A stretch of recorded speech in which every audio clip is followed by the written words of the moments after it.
Hello, welcome to the Small Boat Podcast. I'm AJ Delario. We're a podcast that expands the definition of recovery. We talk about issues related to drugs, sex, food, debt, mental health, all kinds of stuff. My guest today is comedian, first, model. I've retired. No, I've given it up. Retired model, writer, podcast host. Yep, writer. And someone whose life I really fucked up. But that's honestly my favorite credit. No, I'm joking. Yeah, I know, it's my least favorite credit. But yeah, it's Jenn Sterger again. It's good to see you, man. Man, it's so good every single time. Just crazy. Which is never something I thought I'd ever say to you. Me neither. Sleep with me, you know you should. Trust me, child, it feels so good. Bleed with me, and you'll see that I am all the things you need.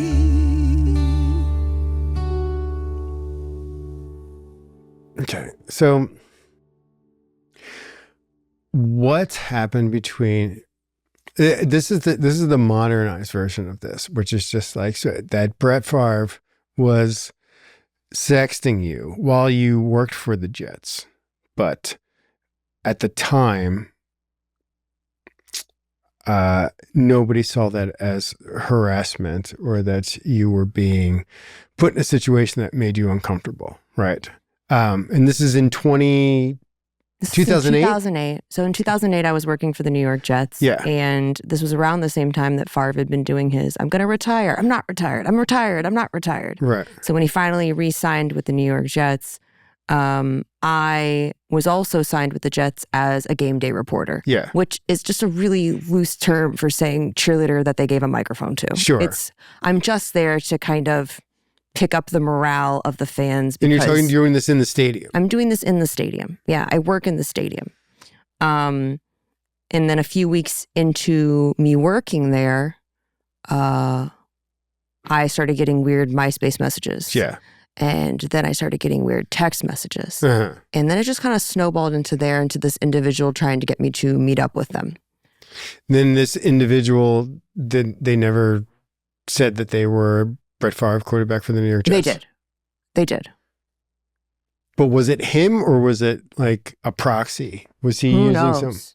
Who knows? You And that's the thing is, no. And I worked in like an all men or mostly male environment. So like I was always being punked. I was always being messed with because I was like the girl in the office. You know what I mean? Right. So I truly, in the beginning, I did not know who I was dealing with. And then when I got the voicemails, I was like, oh, this is bad. I think I didn't really believe it until I got the voicemails. And the voicemails were basically just trying to get me to come over and meet him. Because I want you to come over tonight. Is that what he said?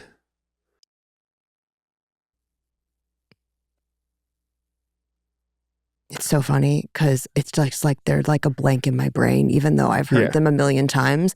They even played them for me on the documentary, and they still activate me so much that I leave my body. See, great.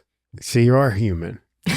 What? Did you think that I'm so healed? I mean, no, but the voicemails are still the thing because I think that was the moment that I realized that I was really dealing with who I thought I might be dealing but I thought that was interesting too, because there was that moment where you, I think, said something to one of the players, if I'll end up in like a garbage bin or something like that. And then he responded to that. Whoever was talking to, I said something about like they were trying to get me to meet up with them. And I was like, yeah, that's how people end up in a garbage can. Right. And I was like, there's no way I'm meeting up with a random person. And so the second voicemail, I think, was garbage can, huh? That's what you think I think of you? Yeah. And then that one I remember. And it was like, oh, I'm still trying. And it's like, take a hint. Like I'm the one that's bad with social cues. Right.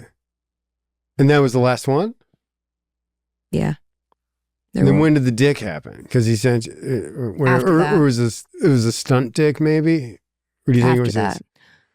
I've been told by former teammates of his that allegedly it is his. That's what I heard I can't say with certainty because I never went. Because... And that's the thing that I think people, and we never said it when we, one thing that people need to be made abundantly clear about is that I've never met Brett Favre. Never. So you never Truly, had... I'd never met you. Yeah. When any of this happened and became public. I had never met you in person either. Right. So the two men responsible in causing all this chaos, I've never actually met. Yeah. At the time it happened, which is wild. It is. Yeah. You guys were just interacting with like who you thought I was. Well, you were my job at that point, right? Yeah. Like you weren't, and I kind of knew you were a real person, but I was just, in my mind, I was like, oh, this story is bigger than both of us and this needs to be out in the world. Was kind of how I was nothing. justified. Yeah. But so he sent you a picture of his dick, and the way that I was told that it was his dick, because that like Frank Winters had apparently just like kind of verified it because he was wearing old Packers sort of undershort or something like that he recognized. It's fascinating to me that dudes sat around and looked at this picture and they were like looking at another man's penis, like a forensic analysis and being like, I know those are team issue Crocs. You know what I mean? Those are team issue shorts. Yeah. But like the fact that it wasn't women looking at this picture, it was other dudes looking at pictures of another dude. That's what I try to explain to people all the time. I was just like, this is not great for my business at all. My readership does not want this whatsoever. I keep getting yelled at for it. Like, it's just like people are just like, you're just doing it all for traffic. I'm like, this is not great for traffic. But so how all this stuff came out was that you had told me it in confidence, and then I used it, and then I was kind of pressuring you to go public with it. Yeah, you had hired me to do, or you and I were working together on something completely unrelated. You were supposed to go to the Super Bowl and kind of be a party reporter for me at that time. And that in the context of having that conversation and trying to figure out and just talking about all the insane things athletes do when they think no one's watching and the way that they behave. And I had said something a little just kind of joking around that I was putting a bounty on like athlete penises or something like that. And you had, I think, maybe you emailed me or something like that. You said something like, oh, I was so tired of covering these or something like, oh, but everybody, but that's, like the big thing that's happening. And whoever you were talking about at the time, I was like, that's nothing compared to what I had dealt with at the Jets. Yes. And that's what led us into the conversation where I overshared. Yeah, and you overshared and you talked with me, and then I took that information. And I remember going immediately to my deputy editor at the time, and we walked outside, and I was smoking a cigarette, and I was like, I think I just heard the biggest story that we will ever be a part of. And I remember talking to Tommy about it, and he's just like, well, did she say we could use it? And I said, no. And he was just like, well, then we can't use it, right? And I was just like, but I know it's true, right? And then, I sat on it for a little bit, tried to kind of coerce you into talking about it with us. I think I invited you into the office and wanted to have a formal meeting with you about how we could do this together, that this was kind of a huge story. And you didn't want to do it. And part of me understood that, but then part of me was like, oh, is she going someplace else with this? That was kind of my thought. I didn't want anybody to know about it. And that was my thought, was like, oh, we're in kind of an arms race right now for this thing. Really? Yeah, I remember thinking that. Yeah. Because at the time, TMZ had started a sports wing. And I remember the TMZ Sports was kind of trying to collaborate with me, and I said no. And so this is like in my head, I was like, oh, she's going somewhere else with it. Yeah, no. When I, after it happened in 2008, and I went through it in 2008, when the season ended, my contract wasn't renewed with the Jets. Yeah. No one's shocked. Right. I really took time to kind of lick my wounds and kind of figure out, like, I really took a lot of that on. And I was just like, oh, I must have done something wrong because my contract wasn't renewed, you know? And I, you know, like your internal shame kind of kicks in. And so I went and I had my breast implants removed. Like I went through a complete metamorphosis. Sure. And then like later in fall of 2009, got approached about television shows. So I rebuilt my career. I rebuilt myself during that time and I rebranded myself, trying to be more girl next door. So when you and I started having these conversations, like that rebrand had already taken place. My new TV show was getting ready to launch. Yeah. With NBC Sports Versus. Yeah. Sure. And there was a like sports network that was... It was supposed to be like Sports Nation. Yeah, it was like the original Sports Nation. Okay. We kind of came around the same zeitgeist type time. Right. But I just remember I was like, when I got off the call with you, I was like, why did you tell him that? Yeah. And I think it's because I felt like that was the first time I'd said it and wasn't brushed off. Weird.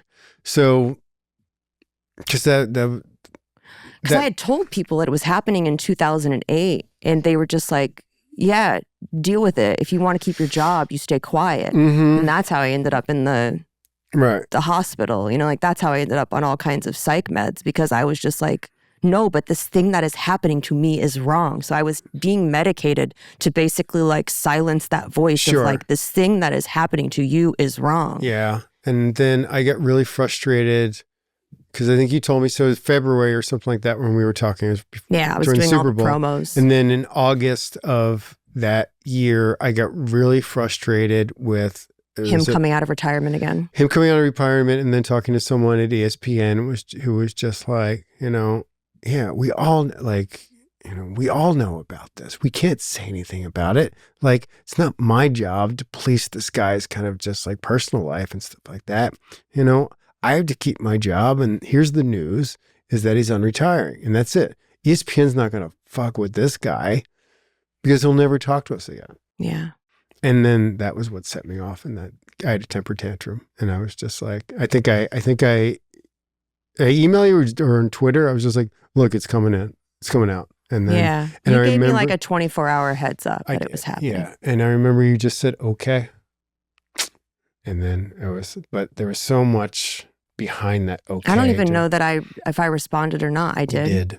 You did. You said, okay. And I was just like, oh man, there's so much weight behind that okay. Where it's just like, oh. Yeah, it wasn't like me giving you permission. No. It was like, cool, thanks for the heads up. You're imploding my life. That's right. I have to prepare accordingly right now. Yeah. And I remember when I got that, I went and laid on this like rock in Central Park and just like laid there and stared up at the sky. And I was like, my life is completely changing tomorrow. And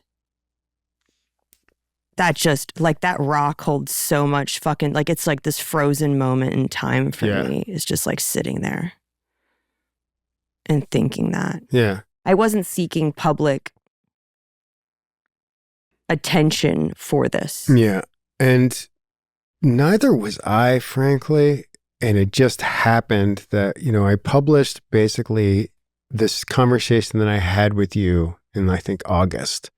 And I think you probably thought that would get me off the hook and be like, look, she didn't want this to come out. Yeah. Like you thought you were protecting me. I thought it was mostly about like, you know, I believe this person. I believe this happened. Like lots of people know shit. Yeah. Like, but man, I got really, you know, hit in the face with that stuff because obviously it was me kind of, you know, just doing my own thing and not following the rules of journalism or ethics or human kindness at that point.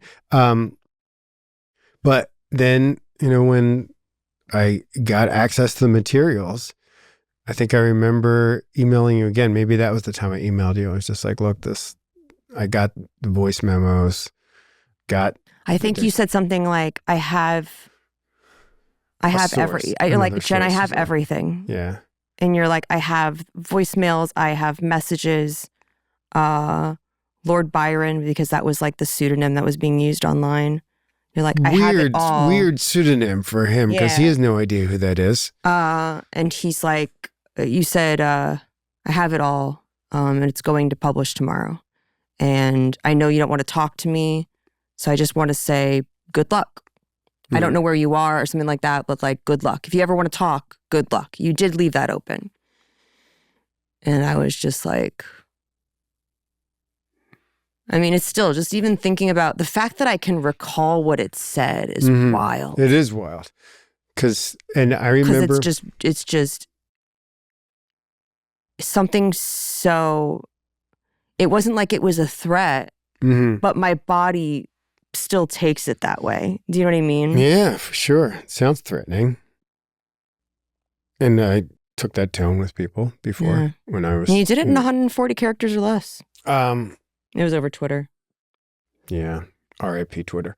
But I also remember when I was putting the post together that it was Phillies, Reds,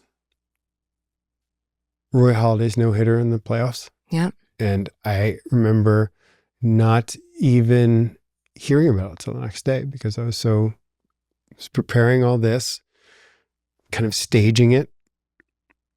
And then it went up the next morning. And that's when I knew. It was just like my life had changed. Right? Because, I mean, it exploded.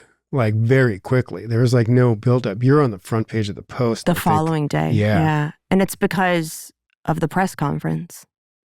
When he got asked about it at the press conference and he didn't deny it. Brian he just Costello, kind of sat there who was like a deer in headlights. Brian Costello, who was there in Minnesota to cover the Yankees Twins series and had just kind of went to this press conference to see if anything was going to be said. To ask that question specifically.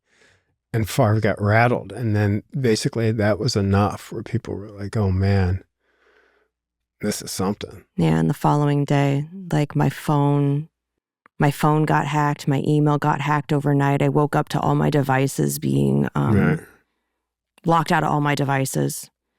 Yeah. You know, I have my theories on who did that, but...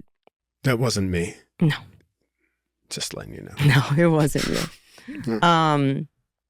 But yeah, everything changed. Everything changed. And that became my job for the next 6 months, was ultimately promoting that story, doing all of the media rounds. And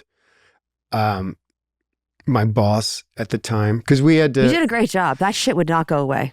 Like you have no idea how much I would sit around and be like, I need any other story to break that is not me. Like Cam Newton laptops, Penn State. Like I just needed anything to happen that was not me. You know? Rex Ryan's wife with her feet was going to happen. But that was still Jets related, so it brought me right back up. You know, it was also still Deadspin related. I'm like, not again.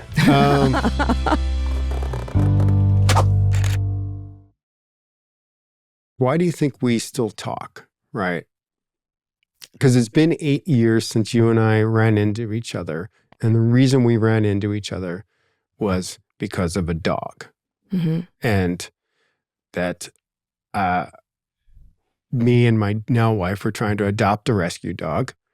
We saw one, and it just happened to look like the dog that I had growing up.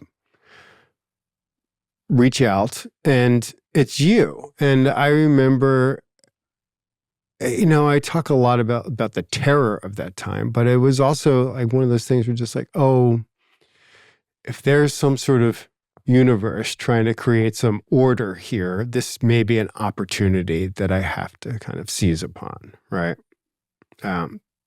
Did you see it that way initially at all? I saw it as a chance to confront something in my past that was still had a hold on me. Mm-hmm. You know, I saw it as a chance for a corrective experience, for lack of a better word, you know? Because look, I had the same uncertainty going into it that you did. You know, you were like, this girl could absolutely fucking go off on me and hate my guts. And, you know, and I would, there's like that fear, but I more just had so many unanswered questions. You were like this open tab on my computer screen that I could not close that window. That's right. And it's beautifully phrased. Thank you. Yeah. I've spent a lot of time in therapy about this, but not just that, but the whole experience in general. And like, I really want to understand why I do the things that I do so that I can make different choices. You know, when I'm presented with something that I know is going to lead me down the same path, thinking that I can defeat it. And it's like, you can't defeat the same monster by attacking it the same way every single time. And it's like, you have to change and you have to make a different choice. And so I really wanted to know and understand from your perspective why you had done it. Yeah. And more so give you the chance to be someone different than the story that everyone had written for you. You know, because even before you and I like started working together, I had been warned. People were like, oh, careful with AJ. You know, and I heard that and then I interacted with you and you're very charismatic and you're very charming and you're very funny and self-deprecating, you know? And I was like, yeah, I don't see this thing that everybody else is seeing when it came to you. And then eventually, you know, that blindness kind of bit me in the ass. Right. So. That was before we had spoken. Before we'd spoken, yeah. No, but I wanted to give you a chance to be someone else. At that time. When we first started talking. When we first started talking and after, you know, I brought the dog over to your house to meet your family, you wrote me afterwards and you were like, hey, I'm sorry I didn't really say much. You know, it was just, you admitted, you're like, it was weird because I've had all these things that I wanted to say to you and in the moment, I none of them came out. Yeah. What was that experience like for you? I think I told you I was like, you know, worried about my outfit. I was like, oh, I have to wear something that seems a lot, you know, as normal to me. I'm like, do I have a golf shirt, a collared shirt? And I had one, and I had worn it maybe once in my life. And I'm like, well, I'll put that on. And then we used to have like kind of a pillar that was going right through the house. And I remember just like trying to stay behind that and let Julianne do one of the interactions, like I wanted to give you your space, right? And then obviously we had these 3 dogs there, which I always feel guilty about not adopting the other 2. They're like fine. They're doing swimmingly together. Great. That makes me feel good. But and then obviously we had a 1-year-old too. And I wasn't trying to use, I remember saying to Julianne, I was just like, well, I don't want to use the baby as like a shield. It's just like, look, yeah, I'm a good person. Look at this cute baby. Like, you know, someone will procreate with me, obviously. So I can't be that bad. But I was so concerned about you more than anything else, right? I was just like, you know, I want you to kind of take this step in here. And I knew that part of the reason you were doing it was to create that healing spot, right? So I just wanted to stay out of the way with that, right? I wasn't going to like kind of just like shake your hand and do all this other stuff. I think I remember opening the door and when you came in, I mean, it could have been like Obama. I mean, it felt like just that there was just this altitude change in the room in a way that I didn't expect, right? That, oh, here's this person that like lived in my head in a certain way for so long, right? Yeah. And now you're here for this completely different reason, right?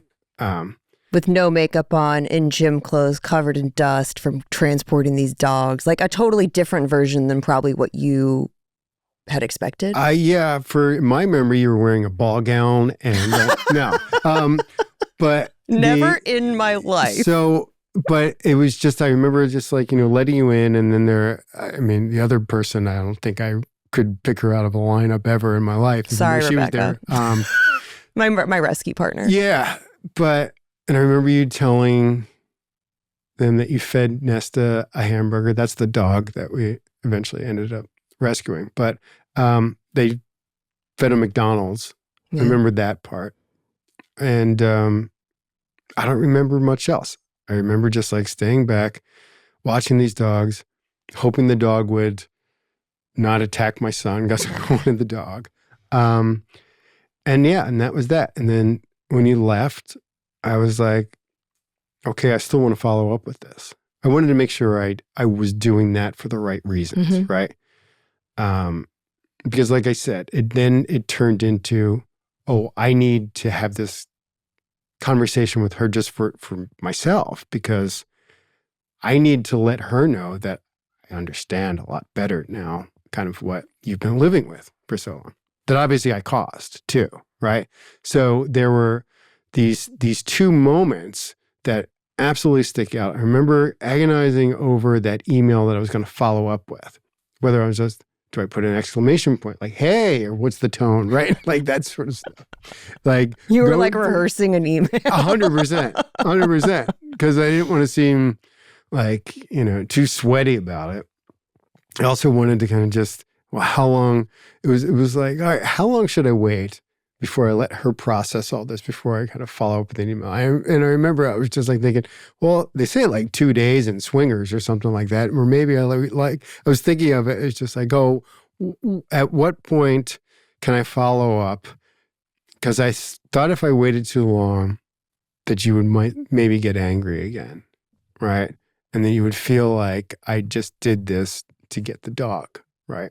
And then there's another part of me where I didn't want to email too quickly, because then you thought that I wanted just to kind of feel better about myself, right? So that was what I was grappling with the whole time. And I forget exactly what I said, but it was one of those emails that, you can almost hear the send kind of go. I know those. Yeah. Right? And then it's just like, okay, well, now we wait. Right? And you didn't take that long. I mean, you responded pretty quickly, and then we had... What's funny is when I got that invite, I went and I ran it past my lawyer, and they were like, you absolutely should not meet this man. Yeah. And I was like, cool. Wait, was the lawyer Ken Turkel? Yes. Oh. One of them. Right. Yeah. So and one of the other many synchronicities. Fun side note on that is Ken Turkel was one of the lawyers that was representing Hulk Hogan, who at that point was making my life pretty miserable, independently of this. And when he and I had interacted at some New Orleans kind of 1A legal panel that we were both on, and he told me that he was representing you. And I remember him shaking my hand. He's just like, yeah, just like, Jenn Sterger, she's actually one of my clients. She's not a fan. And I'm like, man, you could have kept that to yourself. You've already been dunking on me for like this 2 hours and this thing. Yeah. And they had my phone and my laptop at that point still. Man. But yeah, and I remember that. And that was also kind of rattling through my brain too, where I was like, I know that this may be something that she has to kind of clear with him too. Yeah. Right. I'm not the best client. Yeah. Obviously. No, but I think there's like the right thing to do from like a legal standpoint and him protecting me. Mm-hmm. But I also know that there was the right thing for me to do for my own healing. Yeah. And I think for my own healing, sometimes, like I said, it's like we all want that corrective experience. We all want the chance to let someone else make us whole again, that may have caused us that damage. If you're open to it, Yeah. I think if you haven't, then obviously you haven't processed some anger and like some other stuff going on around it. But like I'm not the type of person that holds a grudge. Mm-hmm. If I see that the other person is trying to be better. Yeah. I want to give people the opportunity to be better human beings when, if that's really what they are called to do. Yeah. I have way more respect for someone who's like, here's all my bullshit. Here's all my damage. But just know I'm working on it and I'm so aware of this damage. Mm-hmm. Like to me, that shows, like, the first step of that is like self-awareness. Like when people don't have that, that's when I'm like, you're unreachable for now. And you still got some work to do before we can have that kind of conversation, you know? I think look, I haven't spent any time in a meeting or anything like that, but I do know that there's power in sharing stories. Yeah. And you ask why you and I still talk. And I think that it's the power in our stories, and it's hearing your story and you feeling heard by me and understood by me. And then it's you hearing my story and you seeing some part of your experience in that, you know? And there's power in that. I was kind of pissed that you did the documentary. Sorry. You agreed to do it. But I mean, it was out of... You did. You advised, because I did call you. I called you and I was like, hey, I'm about to do this thing. Right. What do you think about it? Yeah. And you were like, I wouldn't do it. Yeah. I had to think about it, though. I did. I think I waited before it like jumped out at me. But I mean, I really wanted to, because my initial instinct was no, absolutely not. And then I had to think about it. And it was still just... No, absolutely not. Yeah. But it was still just the thing that I'd said to you. It was just like, you know, it's tough to realize what anyone's motivation is, that they're kind of selling you on this in a way that whatever story they're telling you they're going to, it doesn't necessarily, that's going to be the end product, right? Also, I have to kind of, so the documentary was called Fall of Farf. Fall of Farf, right? And you participated in it because you felt you were able to participate in it at that point? I mean, how many times have you been asked about this and then not? This was probably the 12th time someone had come to me. And I'd had so many different production companies come to me with honestly some of the most insulting propositions about it. I felt like a lot of people wanted to make it something salacious and weren't really interested in the collateral damage that it was going to do to me. And I said, hey, I'm quite frank.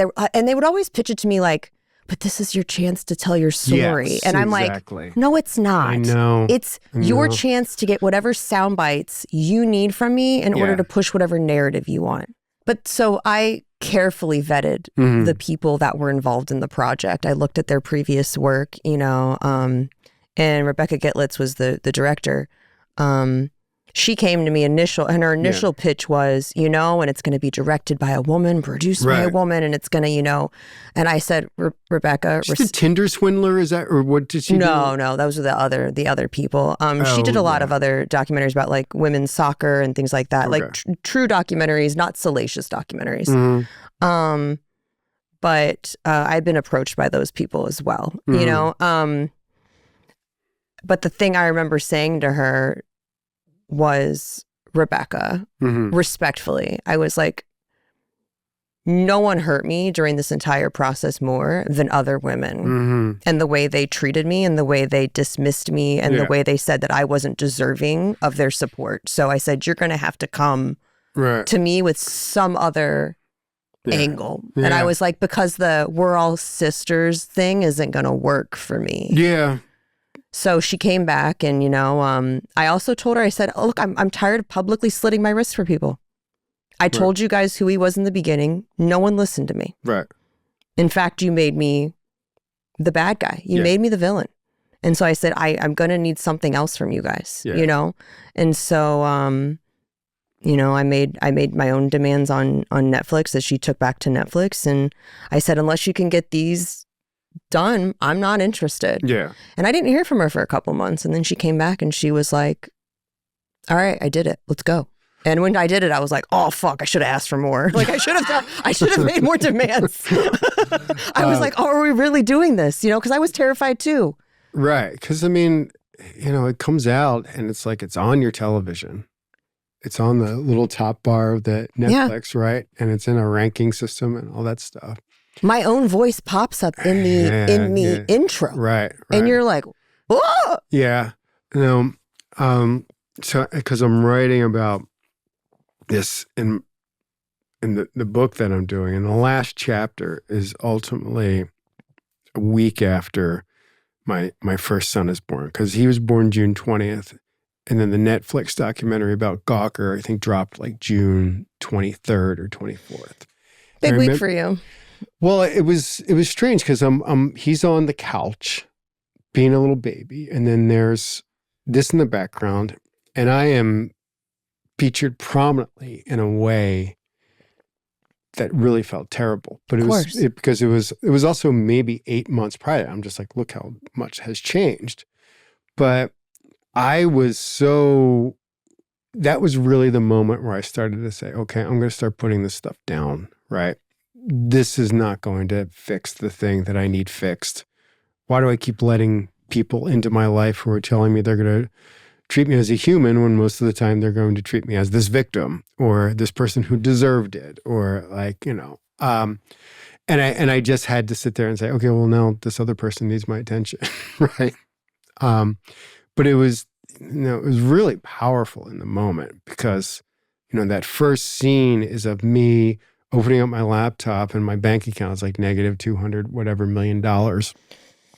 I'm chain smoking, and just, and I'm sure you recognize this expression where it's just like eyes are wide open. You don't know if you need to be angry or sad, right? Yeah. Like while this is all, you're in the middle of it. And, I would never watch that again, but it pops up every once in a while. It's like a jump scare in the middle of your day. Dude, it's like it's the funniest thing in the world. It's like, I did not know we were in a haunted house. No. You're supposed to play some music so that I know something's coming. I'll tell you how random it is. So, and this is just the odd turns that my life has taken at this point. But so Joey McIntyre from New Kids on the Block, we have like some mutual friends, and he knew nothing about me. And then he come like 2 weeks ago, in his thick Boston accent, I was like, hey, I know you were famous. That's my Boston accent. It doesn't sound like anything. But no, it honestly just sounded like your voice, but I love that you think you put something on it. You should hear me do a British accent. That's just like even more Philadelphia.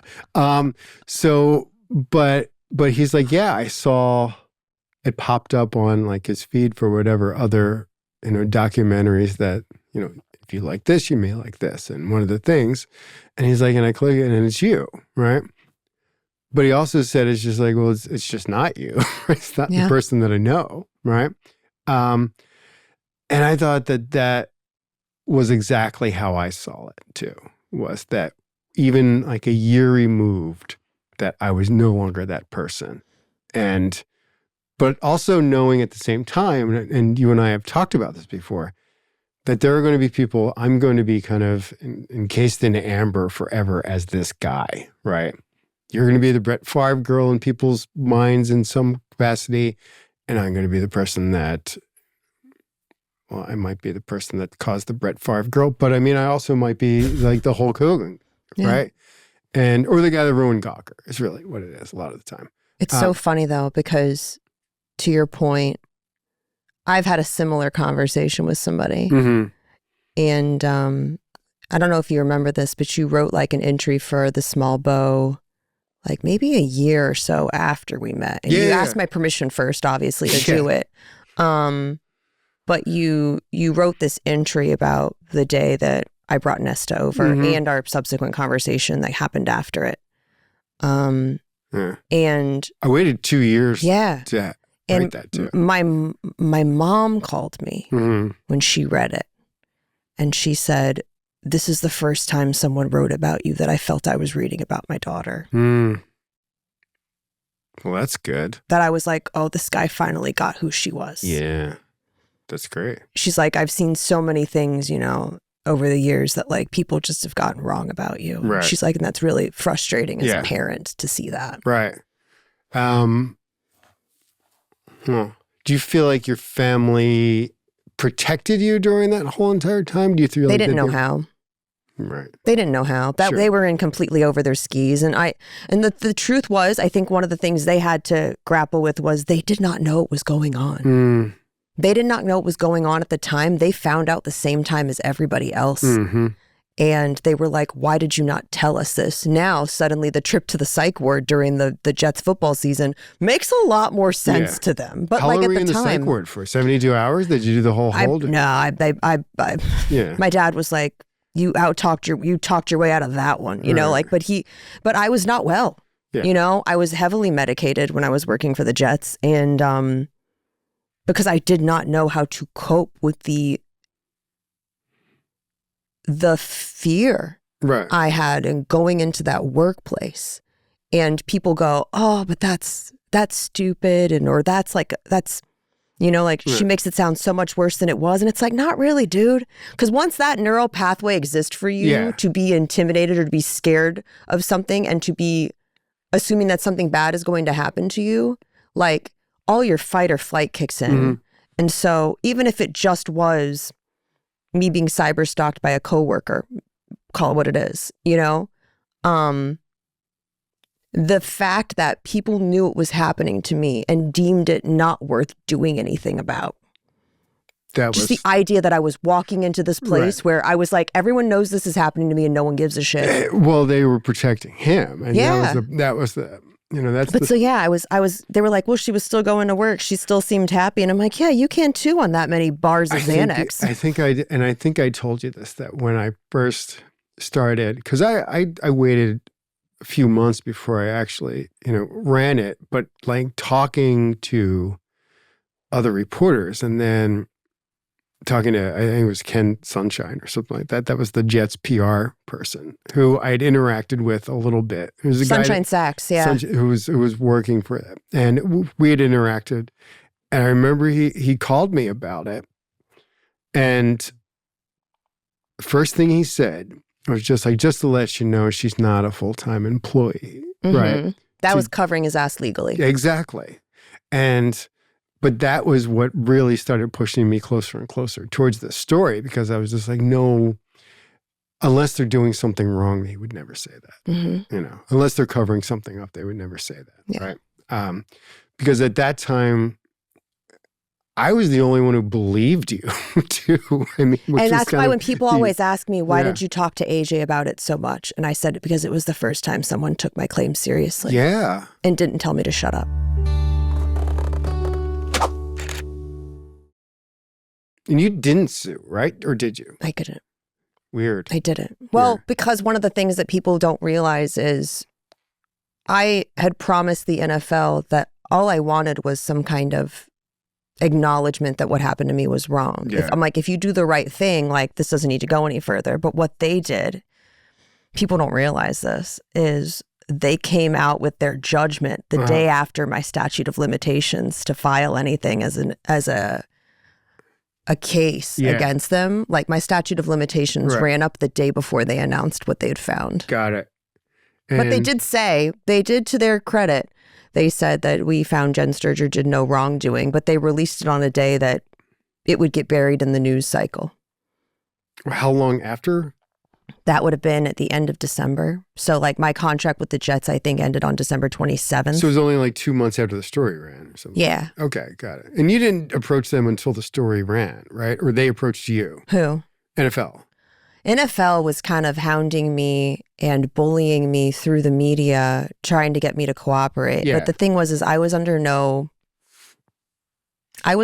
pressure to cooperate with them, you know? Yeah. Because I knew it was a bullshit investigation. That's right. And it wasn't really an investigation to see if you were harmed. It was an investigation to see if they even could protect when they were, when they were right. interrogating me to see what I had, you know, and they made me bring in all of these.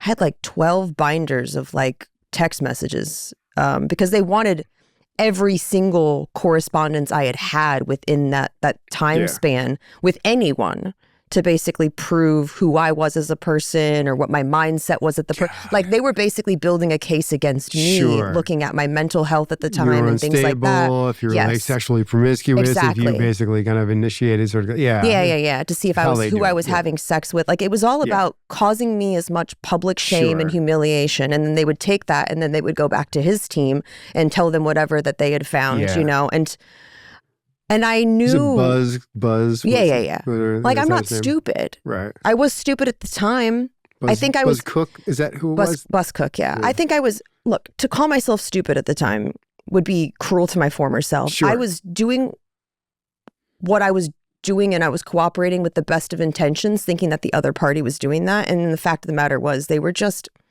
spies to go take that back to his people. Do you know what I mean? Yeah, absolutely. They were just trying to protect money. Right. I mean, it's funny when, just to get back to when Ken Turkel told you not to meet with me, right? And, I had told the guy that was representing me in the Hogan stuff that I wanted to reach out to Hogan and basically, just end whatever this is right now. Because it seemed like the lawyers were never going to end this. Mm-hmm. And I really wanted him to see just like, okay, it seems like you moved on. Everyone else is like moved on, and I want to move on with my life. Yeah. And the lawyer basically told me, it's just like, I think this AA shit's fucking with your head. Why would you stick your head into the lion's mouth like while these people are actively trying to sue you for millions of dollars? And I'm like, because I want to be a human again, and I want him to be a human, and I want us both to move on.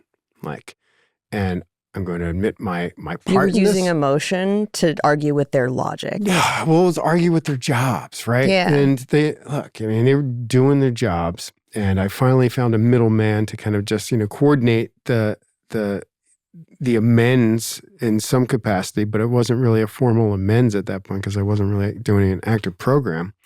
But yeah, and I was sincere in my apology. I remember that. I remember just saying to him, I think I know how you felt the day the tape dropped because the personal things that I was going through at the time when the trial happened, I thought were kind of deeply unfair.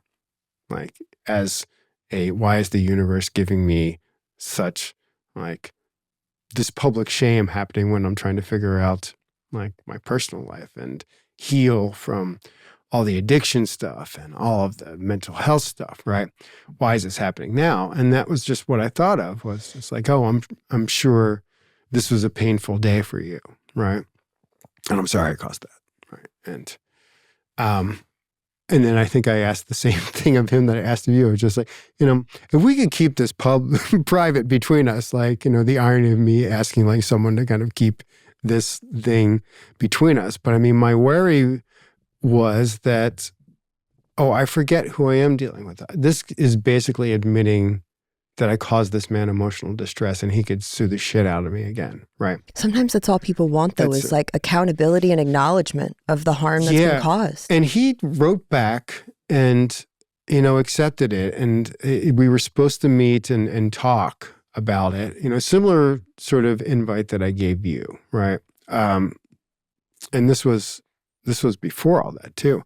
But, and that never happened. And I was kind of bitter about it for a while. I was just like, this person actually wasn't sincere. But it's not necessarily that they weren't sincere, though. Maybe it's that they weren't ready to take ownership for some of the things that you showed them about them. And after he died, I was like, I'm going to kind of lay that little bit of resentment that I had towards him down, because I'm like, man, probably fucking hard to be Hulk Hogan and really want to protect Hulk Hogan and not care about the human behind it. Terry Bollea was devoting his whole life to protect Hulk Hogan, right? Hulk Hogan's reputation mattered more than anything. And I'm like, man, that sucks. It's something that I'm exploring too, in that the public persona that I created around myself in the early 2000s, as this hot college co-ed, the girl that, was one of the guys, said what everybody was thinking, just unabashedly, I would call it myself, but I wasn't myself. You know what I mean? I played the game. Well, and when I talk about that version of myself, even before you and I met, I always called it a gimmick, a wrestling gimmick. Sure. I think the difference is kayfabe. Yeah. As we talk about it in wrestling, I kind of got lost in the sauce about who I was, you know? Right. And the problem with presenting that false version of myself to audiences and to the internet was that's who the internet decided I was, you know? And there was no room for nuance. There was no room for me to be anybody other than this character that I built for them. So I understand why people weren't sympathetic to me when it happened, but it's I think reckoning with like the fact that we have to allow people to be more than just one thing, you know? For like sure. Favre could be a Hall of Fame quarterback and he could very well be a good dad, who knows? But he can also be a nightmare to someone. Right. And it's like you can be a great dad and, you know, a good partner, but like also could have done these other things. That's right. Yeah. If Brett Favre reached out to you now or in the future, how do you think you'd respond?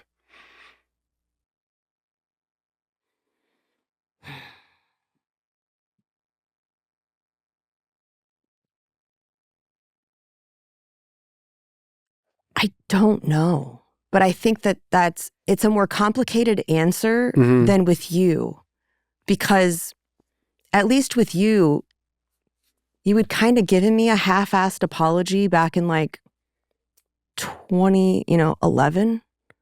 Yeah, I said, I know this is hard for you. Yeah. Like that, right? You sent me something after the GMA interview came out. Whereas with him, there's never been any public acknowledgement to my existence. Yeah. Let alone what happened. Right. Like, zero. His team's done such an effective job and the league's done such an effective job of protecting him that I don't even know that he's like, this is going to sound crazy. Like, I don't even think he thinks he did it. Do you know what I mean? Oh, 100%. Like, I think that he's rewritten whatever he thinks happened. Yeah. And like, I'm not the bad guy. Right. And so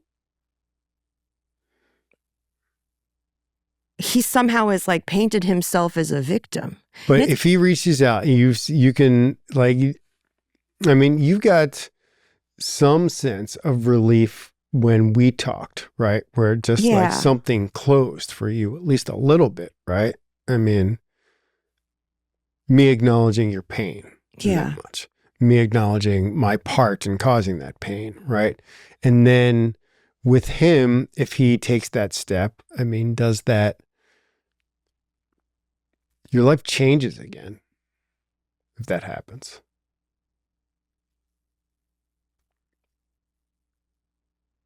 I think it's because I've done so much work for myself in understanding that the hardest people to forgive are the ones that will never ask for forgiveness. Right.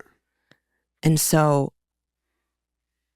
I don't necessarily know that I need to go and like look at the snake in the bag. Sure. Which might be a weird analogy for this one.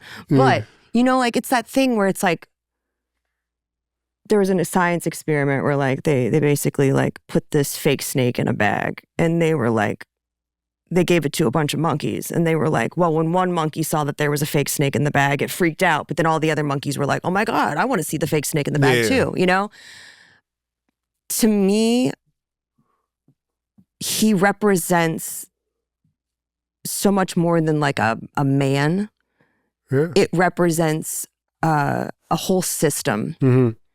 I would honestly be so much more compelled to have a meeting with the NFL or to have them acknowledge where they fucked up in their investigation or where or like the Sunshine Stat. I want the system to acknowledge what happened.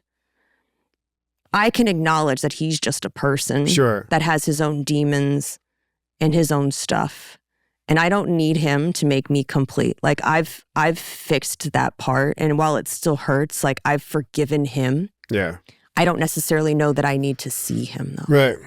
Or that I need to have that interaction with him, you know, because then I'm outsourcing my happiness to another person to make me whole. And I don't think that he's capable of doing that. What do you say to people who say you should get over it? Does that bother you? Yes and no. I think those are the type of people that have likely had something happen to them that they were told to get over. Yeah, that's good. And so they are, in fact, saying more about what they've been told to do and what they have not been allowed to express than what I necessarily should do. I don't tell people like, get over something. You know what I mean? Yeah. I think that's, we all heal on our own timeline.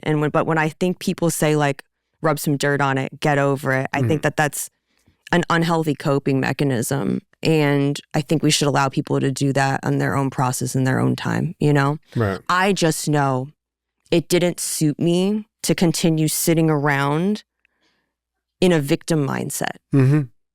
It doesn't suit me. It doesn't suit my future. It doesn't suit my art, you know? I think there's more power in being vulnerable than there is in being a victim. Sure.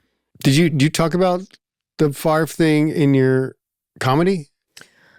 I'm still working on it. It's kind of the last piece of my hour, you know? I've been through a lot of other parts of self-discovery, and I delve more into like that type of stuff. And I really explain to the audience who I am before I get into what happened. Because if you don't know who I really am, I feel like it makes me hard to root for. Yeah. You know? And was that always like that? Or did you sometimes have to lead with the FARF thing as a way of kind of just protection and kind of control a little bit? What do you mean?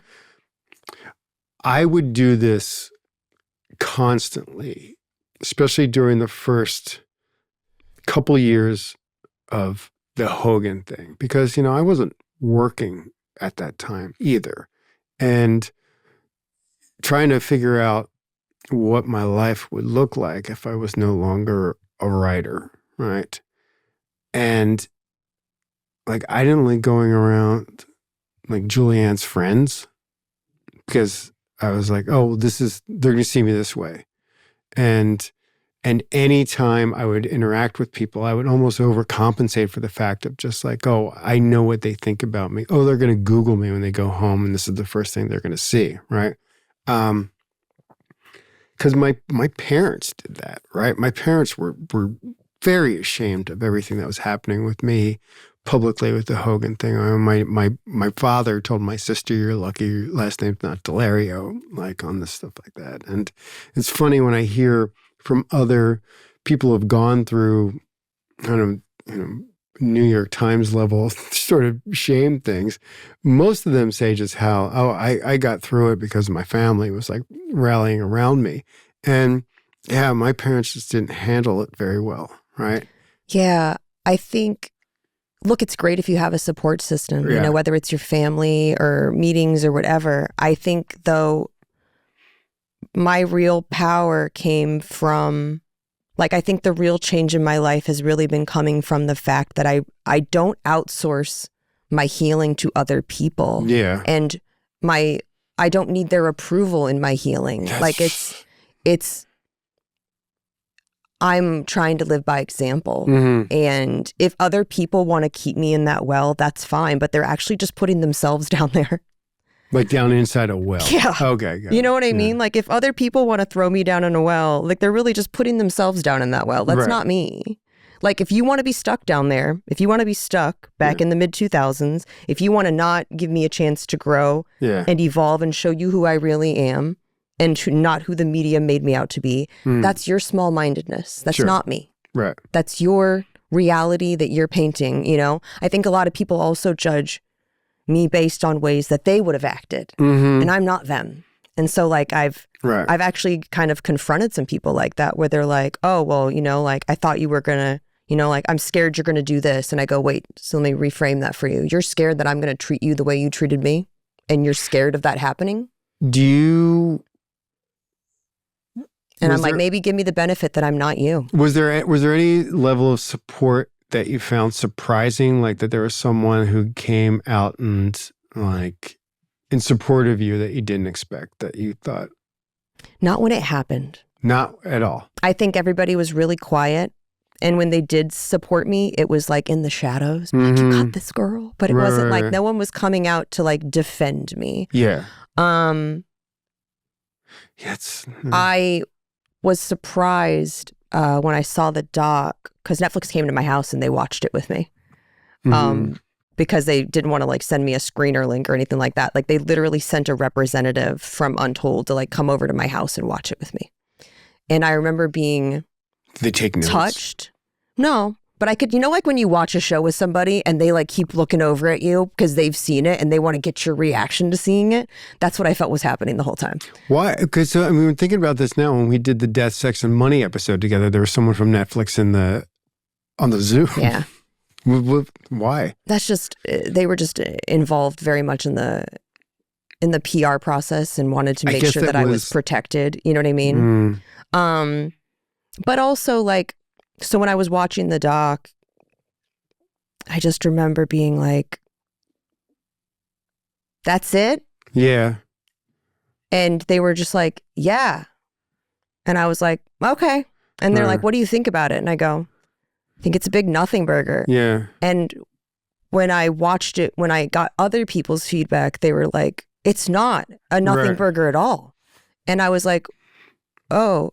And I realized how in it I was, that I'm like, yeah, these are all the things that I've said for years has happened. Now it's just being put on a giant platform for other people to see. But in terms of like, yeah, this is the story. They're like, were you expecting a twist ending, Jenn? Like it's you. Well, did you have any expectations of, okay, now that this is out there, there's going to be some kind of return on the investment that I've made in terms of pulling myself out there? No, in a way. You can't do things for that reason. I was not shocked by how little coverage it got from mainstream media outlets. And it just goes to show you how in bed with each other everybody is in terms of like the networks and the league and just how powerful the NFL has become. Right. That I was not shocked. I don't think that they care so much about like any damage that happens to Favre. But they definitely would protect themselves. And so like allowing anybody to discuss it on like mainstream media or bigger platforms, like that wasn't going to happen. But to your question originally, which was I surprised by anybody? I think the thing that stuck out to me the most in watching the doc was Jemele Hill. And they had gotten her in the documentary, and someone obviously that I've respected their career for a very long time, and someone that I've had interactions with at Bristol, and just Super Bowl parties and things like that. To hear her say what happened to me was wrong, but more importantly, I remember I teared up when she said Jenn's career's over. And that was a really hard thing to hear said out loud by someone that I respected. Right. And she meant it in like a, look what you guys have done. Yeah. But I mean, that's still a hard thing for me to acknowledge. But to her credit, my sports career is over, But I think it opened this other amazing door. Of course. That I was always supposed to walk through instead. Because I always got in trouble for having no filter, Now I know it's clinical, but like, I always got in trouble for saying the thing that everybody else in the room was too scared to say. Sure. And in comedy, it feels like this place that I'm allowed to make people laugh and call out hypocrisy and say, isn't this fucking stupid? Like, isn't this thing that we're all doing so silly? It's doing all the things that I was doing before. Now I'm just doing it on a stage with a microphone and making people laugh while I do it. I would like a lot of the thing that I realized about all of that public shame that was happening to me. It's like I kind of craved it. I mean, it was just like I was like, I'm comfortable here in my own way because this is how I think of myself, right? Nobody's telling me anything new here, right? And I kind of embraced it in that way. But it was, and not in a healthy way, granted. But I mean, it was more like, nobody's telling me anything that I don't think about myself. Yeah, no one can make you feel something about yourself that isn't already, that the door isn't already open there. Right. You know what I mean? Like for you to feel that way about yourself. Yeah. You're not as hard on yourself as... Oh, I'm very hard on myself. But I don't hear that in your voice because most people can pick it up on me very quickly. And I get called out for it a lot now. I've done the specific work on myself to not be. Mm-hmm. And one of the things that, I mean, like just being transparent, one of the things that has really helped me with that is doing a lot of like figuring out where that comes from. And a lot of it's like younger stuff. It's like inner child stuff, you know? And I realized like when I really sat down to do like some somatic work and like inner child stuff, you know, not to sound like a total fucking hippie, but when I sat there to do that work and figure out why I felt I was so bad. One of the therapists I worked with really circled this idea that one of my negative core beliefs is I'm bad, so bad things happen to me. Yeah. And we reframed that. A lot of it being I'm not responsible for other people's actions. And rewrote a lot of the stories that I was telling myself that from back in the day. But a lot of that had to do with also like the exercise that actually got me better at not speaking negatively about myself. And like there's a difference between self-deprecating and being an absolute monster to yourself and beating yourself up. Sure. It was learning how to talk to me with kindness, learning how to talk to myself with kindness. And it was talking to like little me with kindness. And the first couple times she made me do it, I had to use like a surrogate in place of little me because I didn't even want to look at her. No. And that's such a telling thing that I was like, I actually had to use my niece, who I love and adore. And my parents say every day, she's so much like you. Yeah. And I had to use her as in place for me until I felt comfortable saying that I was deserving of that too. Yeah. That takes a while. That's a lot of work. Yeah. No, because I have a huge problem with, you know, I can't say that I love myself without feeling like, you know, no, you don't. It feels you're gross. Not there. Yeah. Yeah. And you're I'm like, not there yet. Gross. But I know how to act in kind of self-love. And a lot of that's basically kind of not participating in certain, you know, activities. Like I won't, there was a moment that happened, you know, when Hulk Hogan died, I was getting like a lot of requests to do stuff. Yeah.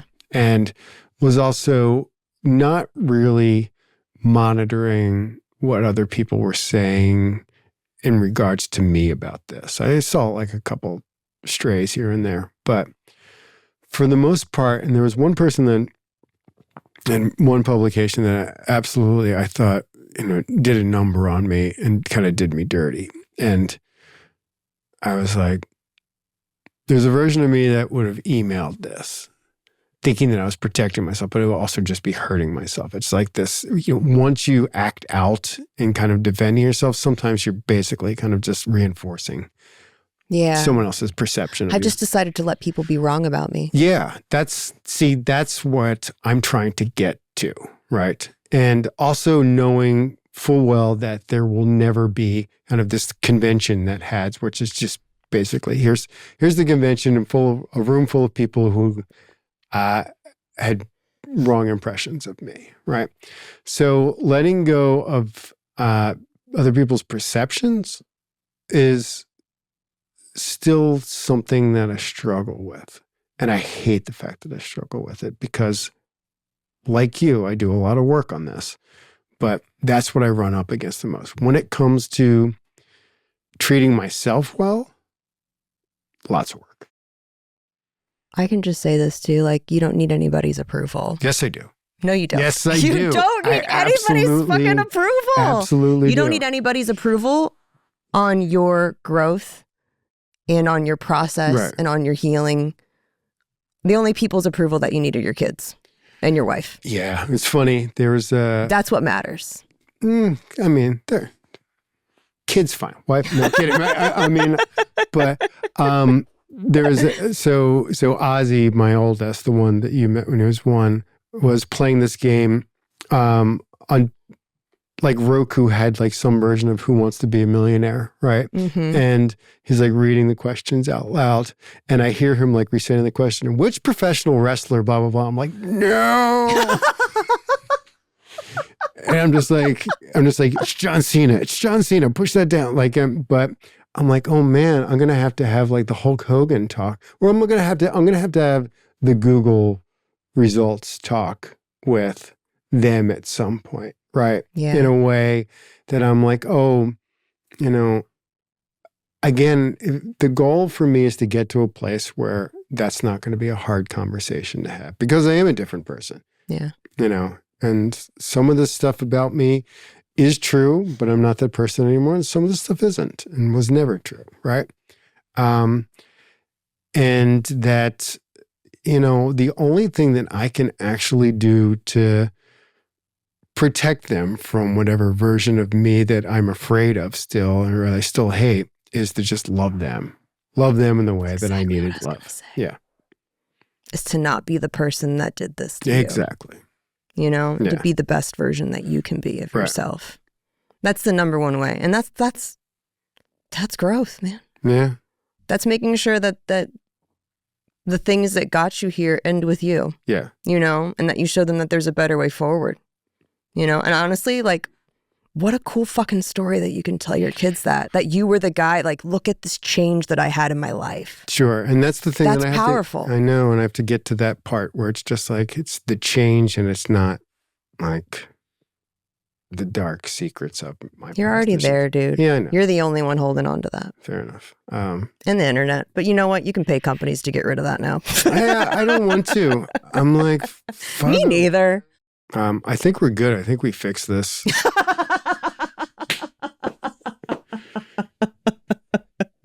For good. Yeah. It's so interesting how it changes every time. Every single time, right? I mean, that's the part that, when you were kind of suggested to me again, I was just like, well, we talk so much, but, and that is the part that I realized. I was just like, oh, I can still talk to you for 2 hours or however long this has been. I don't even know. This is basically just like our Joe Rogan episode. It's like 4.5 hours. We didn't get nearly enough weed for this episode. Sorry. I mean, I know that's not the whole plot. It would damage the whole entire reputation of the show. Yeah, the brand would be destroyed. Yeah.